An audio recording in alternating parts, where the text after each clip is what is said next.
চনত lord Baden পাৱেলে অৰ্থাৎ Lord Robert Stephenson Smyth Baden পাৱেলে গ্ৰেট ব্ৰিটেইনৰ ব্ৰাউনচি আইলেণ্ডত অনুষ্ঠিত কৰা এটা স্কাউট কেম্পেৰে বিশ্বত সূচনা হৈছিল স্কাউট গাইড আন্দোলনৰ। ইয়াৰ মাত্ৰ দুবছৰৰ পিছতেই অৰ্থাৎ 1909 চনত ভাৰতবৰ্ষত আৰম্ভ হ'ল স্কাউট গাইড আন্দোলন। 1916 চনত তেতিয়াৰ অসমৰ ৰাজধানী শ্বিলঙত অসম চৰকাৰৰ শিক্ষাধিকাৰ জি.এ. স্মল চাহাবে আগভাগ লৈ অসমতো আৰম্ভ কৰিলে স্কাউট গাইড আন্দোলন।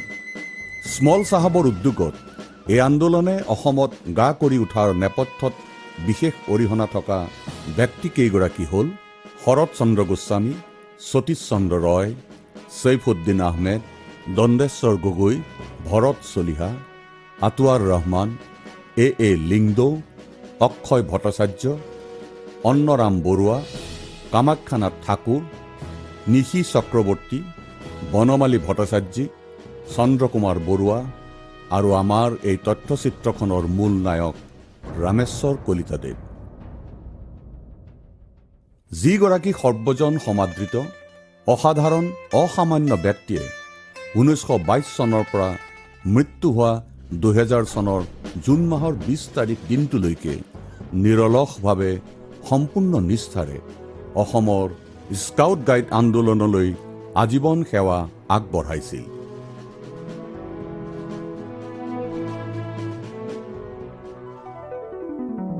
অসমৰ বুকুৰে আপোন বৰলুইতৰ পাৰত চিৰবিদ্যমান শুৱালকুছি, অসমৰ বস্ত্ৰনগৰী আৰু Manchester of the north east বুলি খ্যাত এই শুৱালকুছিত 1905 চনৰ 28 ডিচেম্বৰ তাৰিখে অসমৰ স্কাউট গাইড আন্দোলনৰ প্ৰবাদ পুৰুষ ৰামেশ্বৰ কলিতাদেৱৰ জন্ম। পিতৃ মিহিৰাম কলিতা আৰু মাতৃ আদৰি কলিতাৰ 4গৰাকী জীয়ৰী আৰু 3জন পুত্ৰৰে 7টি সন্তানৰ ভিতৰত সৰ্বকনিষ্ঠ ৰামেশ্বৰ কলিতা সৰুৰে পৰাই অত্যন্ত বিদ্যানুৰাগী আছিল। জন্মস্থান শুৱালকুছিতেই প্ৰাথমিক শিক্ষা সম্পন্ন কৰি তেওঁ উচ্চ শিক্ষাৰ বাবে গুৱাহাটীৰ সোণাৰাম হাইস্কুলত ভৰ্তি হ'ল। 1922 চনত কলিতাদেৱে ঐতিহ্যমণ্ডিত কটন কলেজিয়েট স্কুলত ভৰ্তি হয় আৰু 1926 চনত প্ৰৱেশিকা পৰীক্ষা উত্তীৰ্ণ হয়।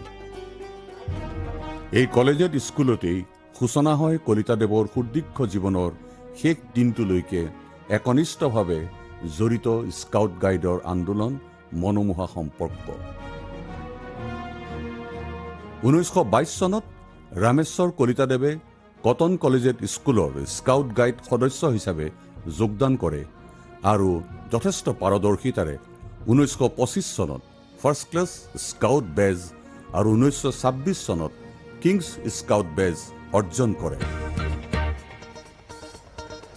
1926 চনত প্ৰয়াত কলিতাদেৱ কটন কলেজত ভৰ্তি হয় আৰু 1928 চনত ISC পাছ কৰি কলিকতাৰ স্কটিছ চাৰ্চ কলেজৰ স্নাতক শ্ৰেণীত যোগ দিয়ে। এই স্কটিছ চাৰ্চ কলেজ আৰু কলিকতা মহানগৰীতেই স্কাউট আৰু অন্যান্য পাঠ্যক্ৰম বহিৰ্ভূত কাৰ্যকলাপৰ সৈতে ৰামেশ্বৰ কলিতাৰ সম্পৰ্ক অধিক নিবিড় হয়। স্কটিছ চাৰ্চ কলেজ ৰভাৰ ক্ৰিউৰ এজন পাৰদৰ্শী সদস্যৰূপে কলিতা বিজ্ঞজনৰ দ্বাৰা প্ৰশংসিত হয় আৰু লগতে কাব মাষ্টাৰ ট্ৰেইনিং কেম্পত যোগদান কৰি তেওঁ ফাৰ্ষ্ট ক্লাছ চাৰ্টিফিকেট লাভ কৰে। প্ৰায় 3 বছৰ কাল ৰামেশ্বৰ কলিতাই কলিকতাত স্নাতক শ্ৰেণীত পঢ়ি থকা সময়তে YMCA কলেজ ষ্ট্ৰীট ব্ৰাঞ্চত ফিজিকেল ট্ৰেইনিং ইনষ্টিটিউটত এটি 9-মহীয়া পাঠ্যক্ৰম সুখ্যাতিৰে সম্পন্ন কৰি ফিজিকেল ট্ৰেইনিঙৰ ডিপ্ল'মা গ্ৰহণ কৰে আৰু এইদৰে বেছ সফলতাৰে সমাপ্ত হয় তেওঁৰ বৰ্ণিল ছাত্ৰ জীৱন। মোৰ দেউতা স্বৰ্গীয় ৰামেশ্বৰ কলিতা দেৱ। জনা হোৱাৰ পৰাই দেউতাক দেখিছিলোঁ, সদায় স্কাউটৰ কামতেই দেউতা ব্যস্ত। জনা হোৱাৰ দিন ধৰি আমি দেউতাক স্কাউটৰ ড্ৰেছতেই দেখিলোঁ। আমাৰ বাই ভনী 5টা, আমাৰ 3জনী ছোৱালী 2জন ভাই, মই তাতকৈ ডাঙৰ। আৰু দেউতা যিমান মানে দেখিলোঁ দেউতাক, জীৱনৰ আধা কাল দেউতা মানে স্কাউটৰ কেম্পতেই কটায়। মোৰ মা প্ৰায় চিৰদিয়া বুলিয়ে ক'ব লাগিব। দেউতা থাকে কেম্পত ব্যস্ত, দেউতা প্ৰায় 6 মাহ বাহিৰতে থাকে কেম্পত। আৰু স্কাউট বুলিলে, স্কাউটিং বুলিলে দেউতা ক'ব নোৱাৰা হৈ যায়। আৰু দেউতাৰ প্ৰতিটো দিন আমি যেন সদায় একোটা কিতাপৰ পাত বুলিয়ে ভাবি লওঁ। সদায় ভাল ভাল কথা আমাক কয়, সৰুৰে পৰা আমাক ভাল শিক্ষা দিয়ে। সদায় আমাক কয় প্লেইন লিভিং হাই থিংকিং, সেইটো হ'ল দেউতাৰ মত্ত। Silence is the best weapon, সেইটো শিকায়। বাকীটো আমাক শিকাবলগীয়া কথা গোটেইখিনি দেউতাই সৰুৰে পৰা আমাক সৎ শিক্ষাই দি আহিছে। মোৰ সৰু ভনী প্ৰীতিকণা সেনাপতি, এতিয়া তাই গাইড হৈছিল। মোৰ ভাই 2টাই স্কাউট আছিলে, কিন্তু মোৰ সেইটো অভিজ্ঞতা নহ'ল।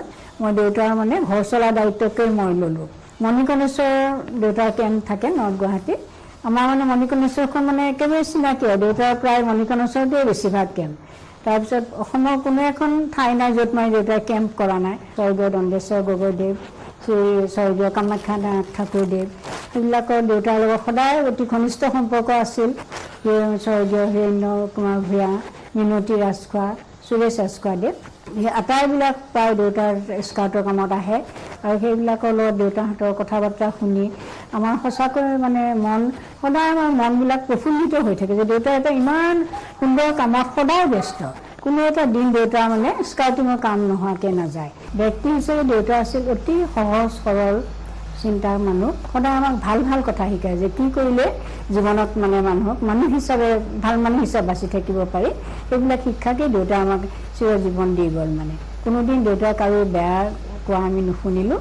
সদায় পৰৰ উপকাৰ কৰে, পৰৰ দুখত সদায় দুখী হয়, আৰু সদায় আমাক লোকৰ আনন্দত আনন্দ কৰিবলৈ শিকায়। প্ৰকৃতিৰ কোলাত শুই থকা শান্ত শীতল গৌৰীপুৰ, গদাধৰ নৈৰ পাৰত প্ৰকৃতিৰ অপৰূপ শোভাৰেই বিৰাজমান তাহানিৰ 30 দশকৰ সেই গৌৰীপুৰ। অসম মাতৃৰ সুযোগ্য সন্তান ভাৰত বিখ্যাত শিল্পী প্ৰমথেশ চন্দ্ৰ বৰুৱা, প্ৰতিমা বৰুৱা পাণ্ডেৰ জন্মভূমি গৌৰীপুৰ।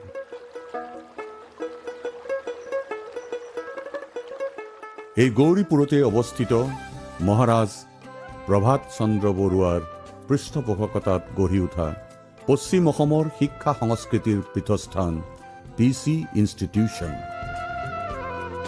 1933 চনৰ এপ্ৰিল মাহৰ 7 তাৰিখে ৰামেশ্বৰ কলিতাদেৱে এই PC ইনষ্টিটিউশ্যনত শাৰীৰিক শিক্ষা আৰু স্কাউট শিক্ষাৰ চাকৰিত যোগদান কৰে। লগতে তেওঁক গৌৰীপুৰৰ ৰাজ পৰিয়ালৰ শিশুসকলক পঢ়া শুনা, খেলা ধূলা ইত্যাদিৰ দায়িত্ব দিয়া হয়। আৰু লগতে তেওঁক আৰম্ভণিৰে পৰা 7ম শ্ৰেণীলৈকে ছাত্ৰ ছাত্ৰীক অংকৰ ক্লাছৰ দায়িত্ব দিয়ে। প্ৰয়াত কলিতাদেৱে তেওঁৰ স্বভাৱসুলভ নিষ্ঠা, একাগ্ৰতা আৰু সম্পূৰ্ণ পাৰদৰ্শিতাৰে এই আটাইবোৰ দায়িত্ব পালন কৰে। পিছে কলিতাদেৱৰ মূল লক্ষ্য আছিল স্কাউট গাইড আন্দোলনৰ প্ৰসাৰ, আৰু সেয়েহে PC ইনষ্টিটিউটত যোগদান কৰাৰ 2 মাহ নহওঁতেই তেওঁ শিক্ষানুষ্ঠানত স্কাউটৰ প্ৰৱৰ্তন কৰে। প্ৰথমে 12 বছৰৰ ওপৰৰ 32জন ছাত্ৰৰ এটা স্কাউটৰ দল আৰু পিছলৈ 12 বছৰ তলৰ 18জন ছাত্ৰৰ এটা কাপ পেক দল গঠন কৰি প্ৰভিন্সিয়েল বয়জ স্কাউট এছ'চিয়েশ্যনত পঞ্জীয়নভুক্ত কৰে। লগে লগে আৰম্ভ হয় স্কাউটসকলৰ নিয়মীয়া প্ৰশিক্ষণ। PC ইনষ্টিটিউশ্যনৰ এগৰাকী অতি দক্ষ সফল স্কাউট আছিল ৰাজকুমাৰ প্ৰকৃতিশ চন্দ্ৰ বৰুৱা। ৰামেশ্বৰ কলিতাদেৱৰ তত্বাৱধানত শিক্ষিত স্কাউট প্ৰকৃতিশ চন্দ্ৰ বৰুৱাই অতি কম সময়ৰ ভিতৰতেই কিংছ স্কাউট বেজ আৰু আন কেইবাটাও প্ৰফিচিয়েঞ্চি বেজ অৰ্জন কৰে। 1938 চনত প্ৰকৃতিশ চন্দ্ৰ বৰুৱাই হলেণ্ডত অনুষ্ঠিত ৱৰ্ল্ড স্কাউট জাম্বুৰিত ভাৰতক প্ৰতিনিধিত্ব কৰিবলৈ নিৰ্বাচিত হয় আৰু একে বছৰতে তেওঁ লণ্ডনৰ গিলৱেল পাৰ্কত অনুষ্ঠিত স্কাউট উড ব্ৰিজ ট্ৰেইনিঙত শিক্ষা গ্ৰহণৰ সুযোগ লাভ কৰে। 1938 চনত কলিতাদেৱে ফাৰ্ষ্ট আছাম কাব উড বেজ ট্ৰেইনিং কেম্পত ভাগ লৈ তিনিওটা পৰীক্ষাতে সফলতাৰে উত্তীৰ্ণ হৈ উড বেজ অৰ্জন কৰে আৰু এই সন্মান তেওঁক আনুষ্ঠানিকভাৱে প্ৰদান কৰে তেতিয়াৰ অসমৰ প্ৰভিন্সিয়েল কমিশ্যনাৰ G.A. স্মিথ চাহাবে। তেতিয়াৰ পৰা 1978 চনত অৱসৰ গ্ৰহণ কৰালৈকে গুৱাহাটীৰ স্কাউট গাইডৰ অফিচটোৱে আছিল কলিতাদেৱৰ ঠিকনা।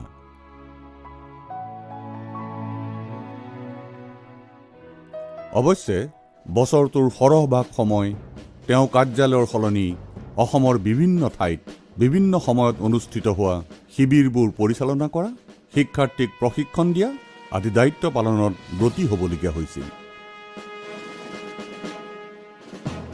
ভাৰতীয় বয় স্কাউট আৰু গাৰ্লছ গাইড ভাৰততে নহয়, এইটো আৰম্ভ হৈ গোটেই পৃথিৱীতে বহুত বছৰ আগতেই অসমলৈ বয় স্কাউট আৰু গাৰ্লছ গাইড আহে আৰু সেইখিনি সময় আমি থকাৰ সময়ত আমাৰ পুৰোধা ব্যক্তি আছিল গাৰ্লছ গাইড আৰু বয় স্কাউটৰ 3জন বিশেষ মানুহ, কামাখ্যানাথ ঠাকুৰ, ৰামেশ্বৰ কলিতা আৰু ডক্টৰ হিৰণ্য ভূঞা। ৰামেশ্বৰ কলিতা ছাৰ আছিল এজন পুৰোধা ব্যক্তি বয় স্কাউট আৰু গাৰ্লছ গাইডৰ গোটেই আন্দোলনটোক এটা নতুন ৰূপ দিয়াৰ কাৰণে।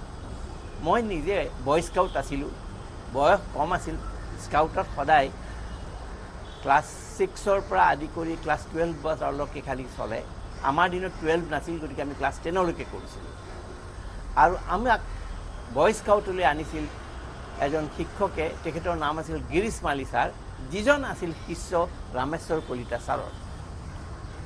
সেইখিনি সময়ত এজন ল'ৰাই হয় নেভি ল'ব পাৰিছিল, নহ'লে মিলিটেৰী ল'ব পাৰিছিল, NCC বুলি যাক কয়, আৰু নহ'লে বয় স্কাউট ল'ব পাৰিছিল।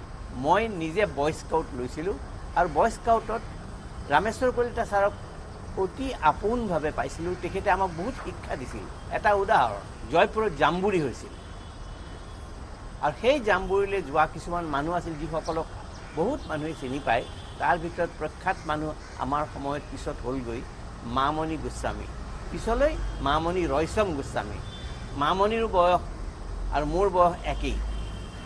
আমি যেতিয়া 16 বছৰ বয়সত বয় স্কাউট আৰু গাৰ্লছ গাইডৰ জাম্বুৰিলৈ যাওঁ, আমাৰ লগত আছিল গীতা দত্ত, তাৰ লগত আছিল পলি চৌধুৰী, তাৰপিছত আছিল আমাৰ ৰত্নেশ্বৰ শৰ্মা নলবাৰীৰ, বাবুল কলিতা, পদুমী কলিতা। আমি গোটেইবিলাক গুৱাহাটীৰ পৰা গৈছিলোঁ। বৰ ভাল কথা আছিল যে আমাৰ তাত এটা ফাংচন হৈছিল আৰু ফাংচনটো আছিল খেল ধেমালি।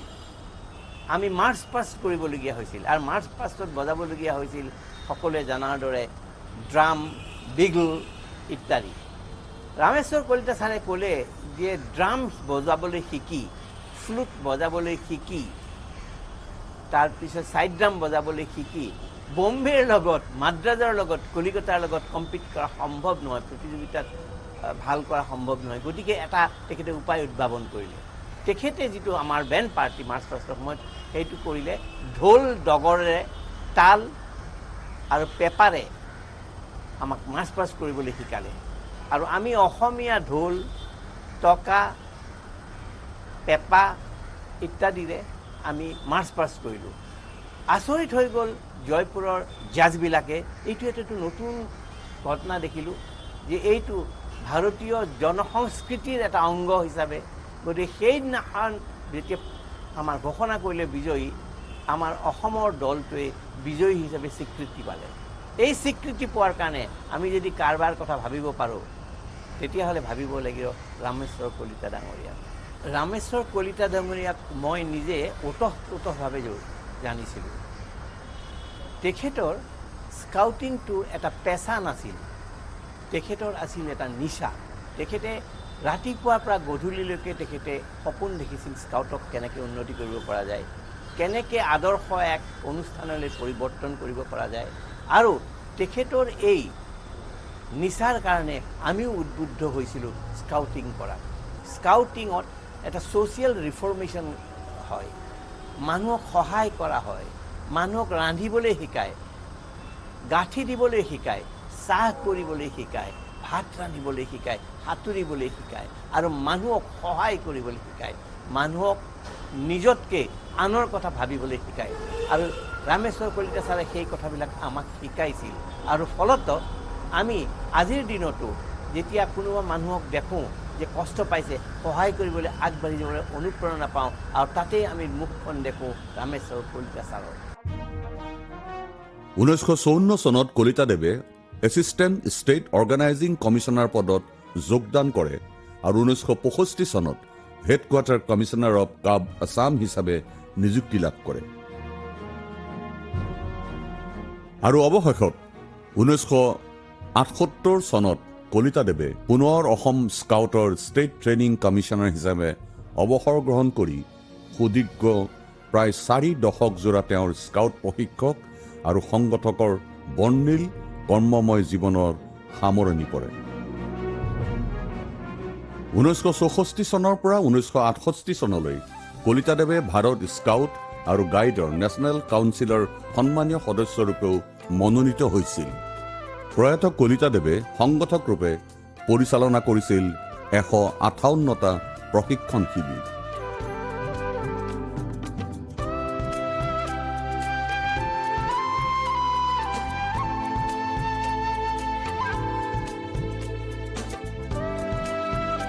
এইবোৰৰ ভিতৰত Himalayan wood badge course, refreshers training course, patrol leaders course, commissioners camp, guiders camp, guiders PLS course আদি উল্লেখযোগ্য। অসমৰ বিভিন্ন ঠাইত অনুষ্ঠিত হোৱা all Assam scouts and guides জাম্বুৰিসমূহ সফল আৰু নিখুঁতভাৱে সম্পন্ন হোৱাত প্ৰয়াত কলিতাদেৱৰ অসামান্য অৱদান আছিল।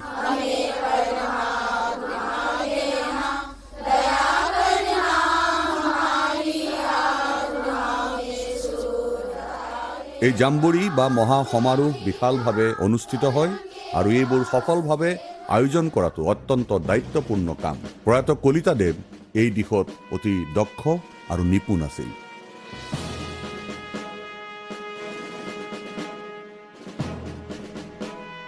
এনে সমাৰোহৰ ভিতৰত 1953 চনত ছেকেন্দ্ৰাবাদত, 1956 চনত জয়পুৰত, 1961 চনত বাংগালোৰত, 1974 চনত ফৰিদাবাদত, 1979 চনত চেন্নাইত অনুষ্ঠিত মহা সমাৰোহবোৰত প্ৰয়াত কলিতাদেৱৰ নেতৃত্বত অসমৰ দলটিয়ে যোগদান কৰি বিশেষ পাৰদৰ্শিতা প্ৰদৰ্শন কৰিবলৈ সক্ষম হৈছিল।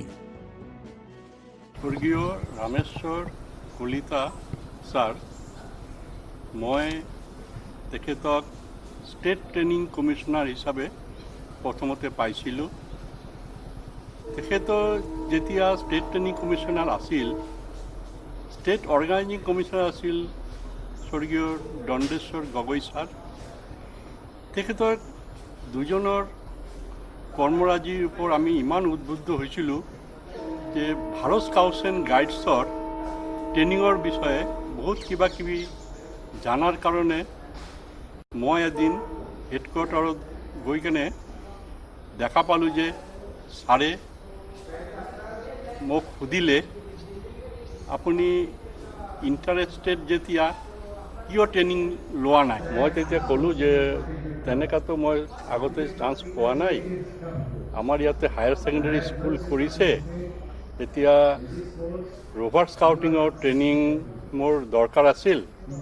তেতিয়া কৰি ৰভাৰ স্কাউটিংটো আমাৰ ইয়াতে বৰ্তমান ভালদৰে চলা নাই, এটা কাম কৰিব লাগিব, আপুনি বাহিৰত যাব পাৰিব নেকি? মই তেতিয়া ক'লোঁ আপুনি য'ত পঠাই মই যাব পাৰিম। ঠিক আছে, আমাৰ এটা বেচিক কোৰ্চ আপোনাক ল'ব লাগিব ৰভাৰ স্কাউট লিডাৰৰ, যেতিয়া হ'ব মই আপোনাক খবৰ দিম, আপুনি কিন্তু আহিব। তাতে এটা লেটাৰ আহিল যে আপোনাক ট্ৰেইনিঙত যাব লাগে মহাৰাষ্ট্ৰ, বম্বে চাই ভিলেজত এটা ট্ৰেইনিং হ'ব, ট্ৰেইনিংটো ল'ব লাগিব।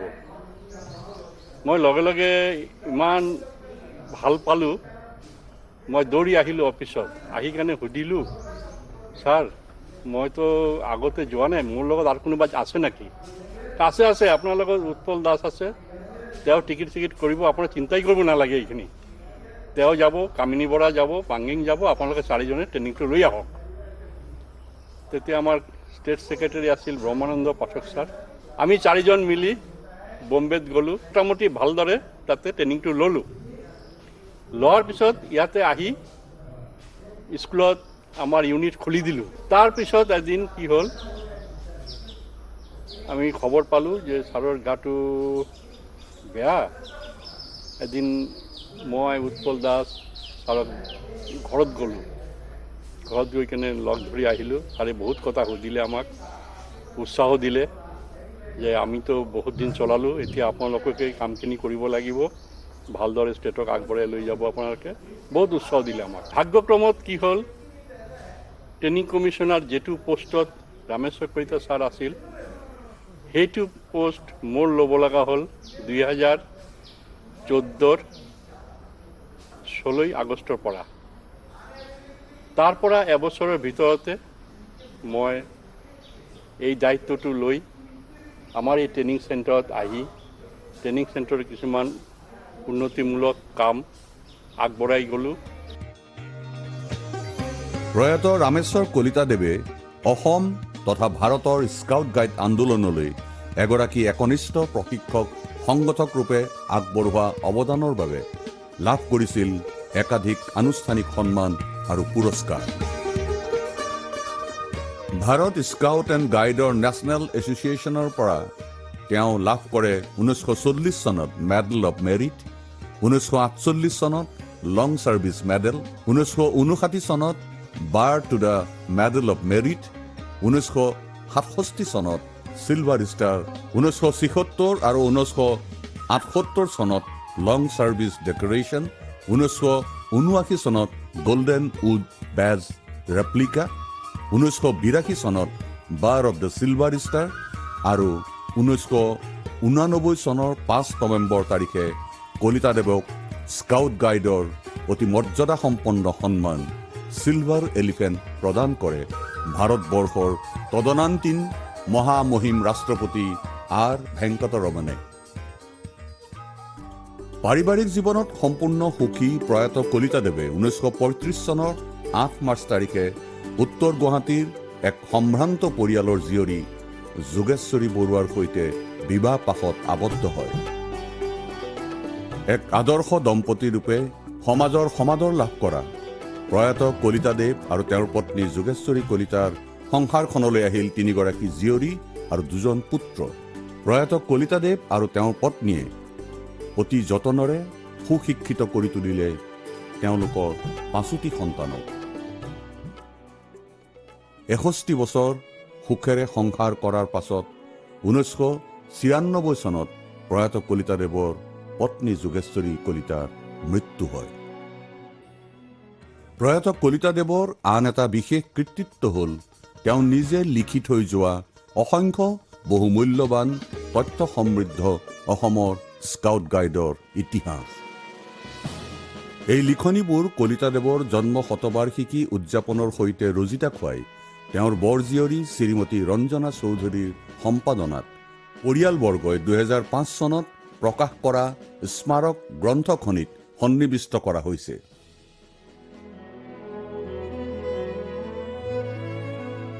কলিতাদেৱৰ আন এক কৃতিত্ব হ'ল ফটোগ্ৰাফী। ফটোগ্ৰাফীৰ প্ৰতি আছিল তেখেতৰ অপৰিসীম ধাউতি।